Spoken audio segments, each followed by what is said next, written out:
Hi everyone, welcome to Hable Talks, the podcast about people and tech. My name's Mark Reynolds, I'm the founder of Hable, and my co-host is Sean O'Shea. Hello, Hello Mark. Sean. This is exciting, isn't it? Our first podcast. It's very exciting. How are you feeling? I'm feeling pretty interested to see how this is going to go. And given how much we've rehearsed this, I think it's going to go exceptionally well. I think it is going to go absolutely swimmingly. Good.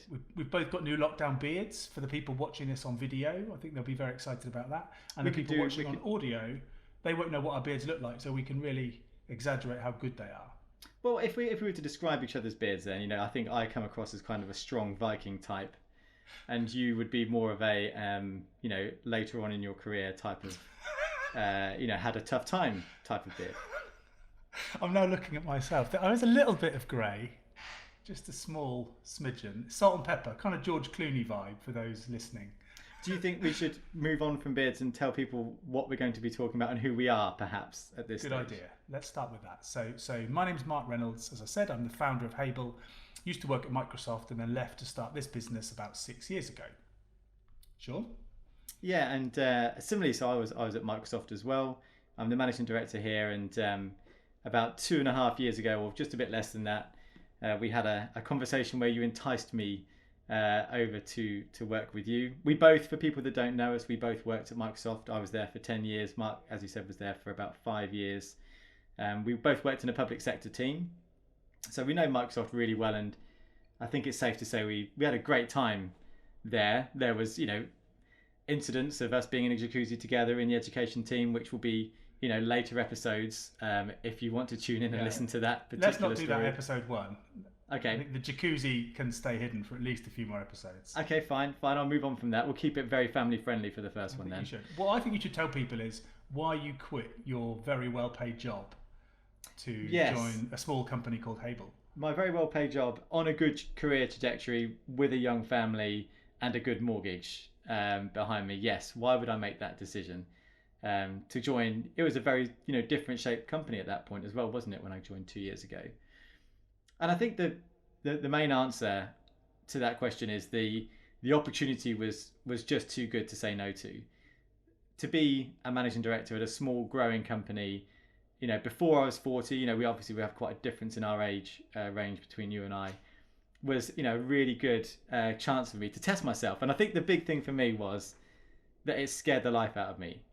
And we're going to explore this ambition theme, aren't we? It's one of the things that we talk to people about in this podcast. And for me, it scares me enough to think this is a good thing to do. I'm pushing myself out of my comfort zone.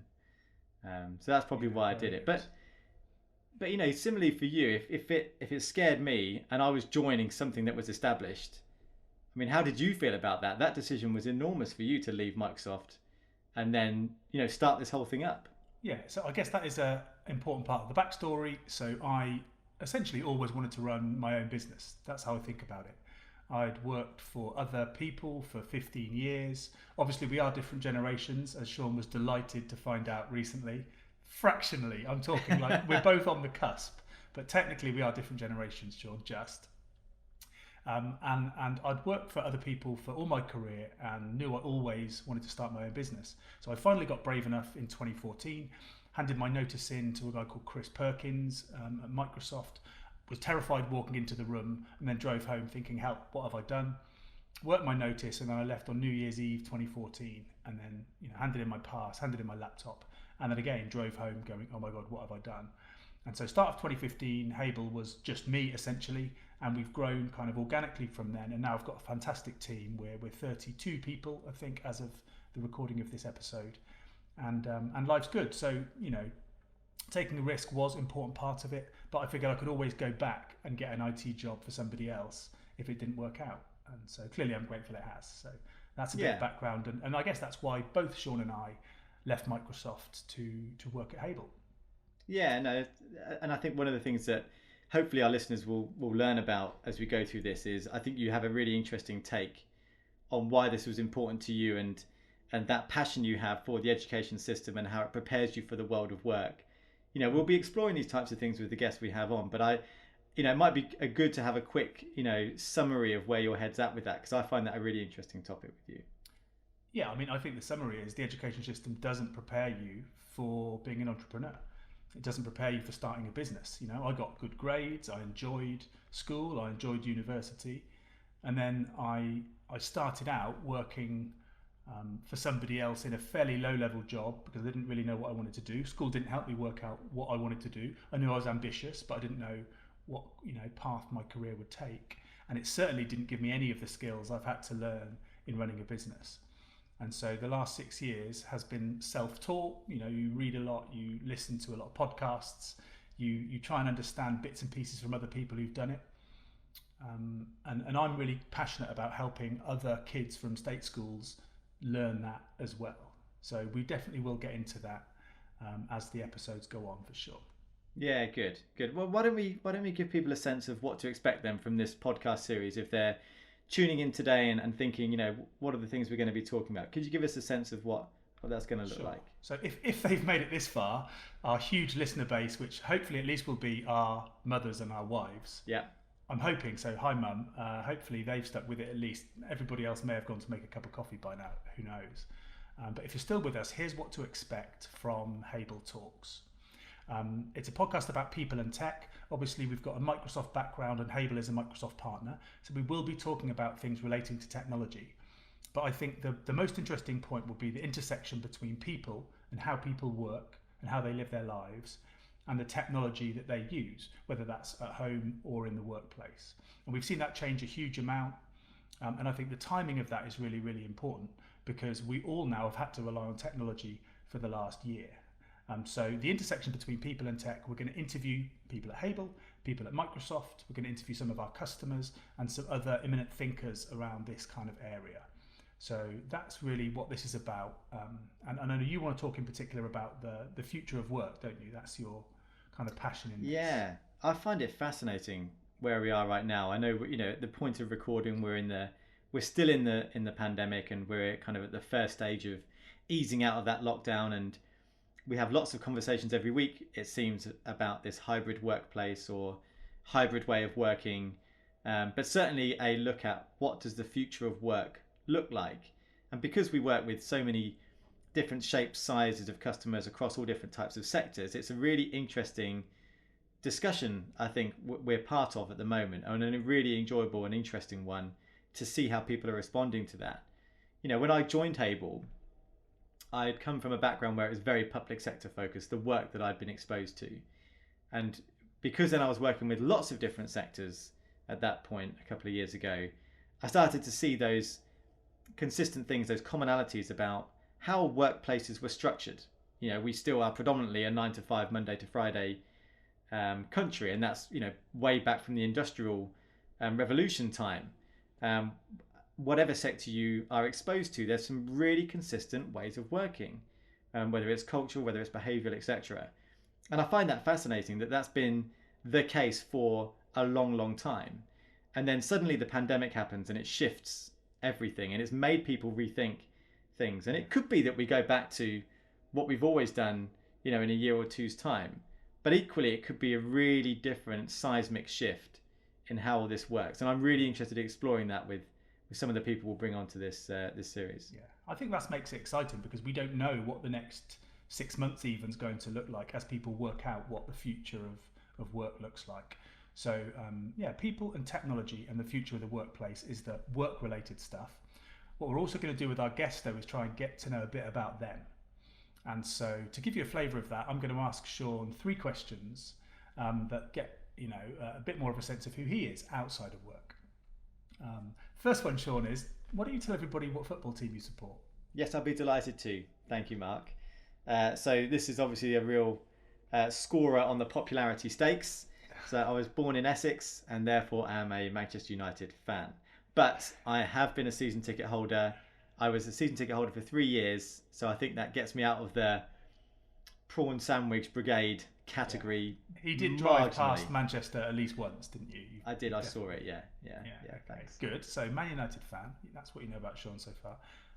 What do you make for your work from home lunch, Sean? What is your go-to work from home lunch? Well, this is thanks to you. I think before you, Mark, and this is the value you bring to my life. I was a sandwich guy, and now you've opened my eyes to the world of noodles and how quickly they can be prepared. Not pot noodles, it has to be said. We're a slight category higher on the quality mark, yeah.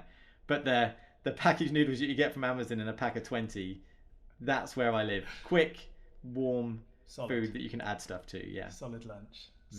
And then the last thing I'd like you to tell everybody is when you were younger, in fact, when you were little, Sean at school, what did you want to be when you grew up?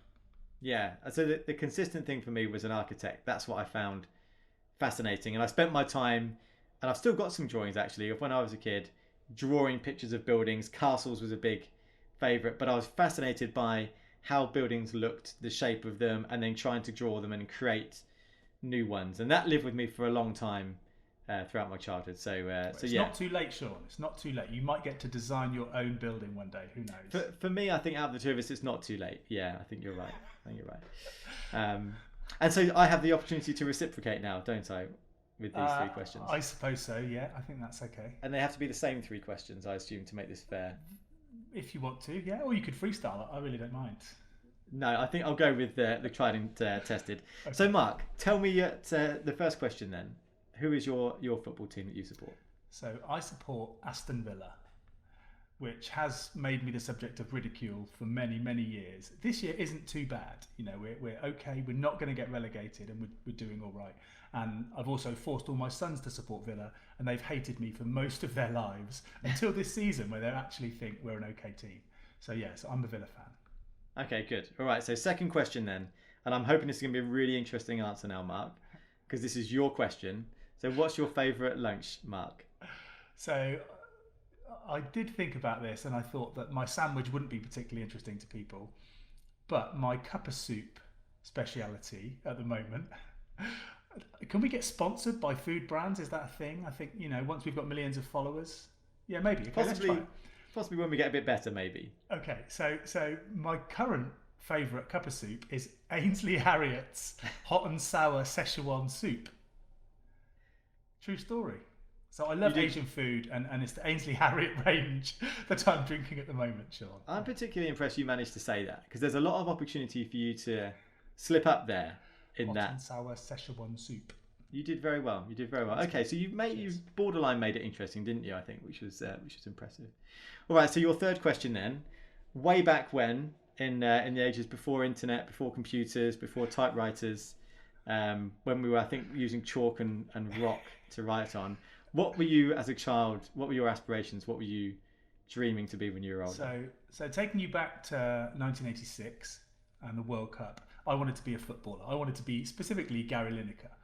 And I remember this because he had a wristband, and I hurt my wrist very mildly, and then I insisted in wearing the kind of wrist bandage with my England kit for years and years.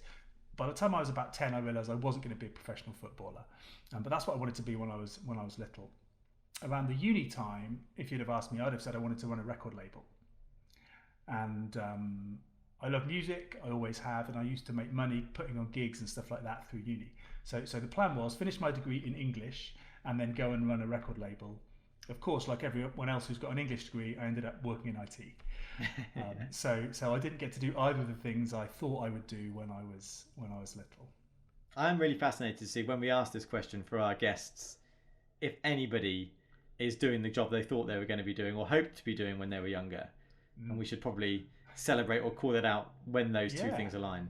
Yeah, I'd be surprised. But who knows? There may be somebody out there who has always wanted to be a solution architect at Microsoft or something like that. Stranger things have happened. Indeed.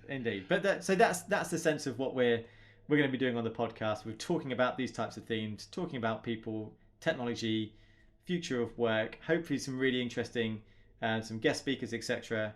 As we go through. And we'd love your contributions as well. So please, subscribe, follow us, and be part of it.